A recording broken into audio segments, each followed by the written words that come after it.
মোহতারাম, বাংলাদেশে মওদুদিবাদ বলতে কোনো মতবাদ আছে কিনা আপনার কাছ থেকে জানতে চাই। এটা অযথাই কতগুলো মূর্খতার কথা। মওদুদিবাদ কি?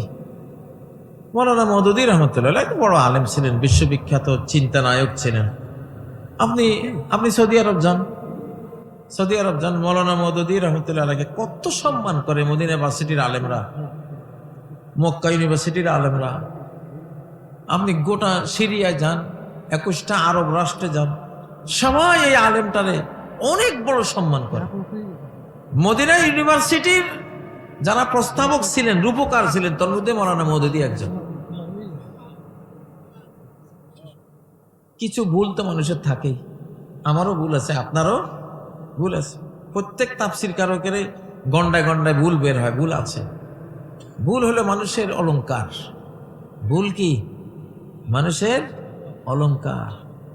আদম যদি ভুল করে ওই ফলটা না খাইতেন, আপনারা কেউই জন্ম হইতেন না। 1,24,000 নবীর কেউই আসতো না, কারণ ওই ফলটা না খেলে দুনিয়ায় আসা হইতো না। আর আমাদের সব কপাল পোড়া, একটাও দুনিয়াতে আসতাম না। আজকের এই মাহফিলও হইতো না, এই তাফসীরও হইতো না। ঠিক না? ঠিক। তাহলে ওই ভুলটা লক্ষ লক্ষ শুদ্ধের চেয়েও মূল্যবান। মানুষ যে ভুলগুলি করে, যদি সে তওবা করতে পারে, তার এক একটা ভুলের মূল্য কোটি কোটি পুণ্যের চেয়েও বেশি। ইউবাদদিলুল্লাহু সাইয়্যাতিহিম হাসানাত, আল্লাহ তাদের সব পাপকে পুণ্যে রূপান্তর করে দেবেন। যাদের নেক আমল একটু বেশি হবে, আল্লাহ তাদের পাপগুলোকে কিয়ামতের দিন কি বানাবেন? পুণ্য বানিয়ে দেবেন।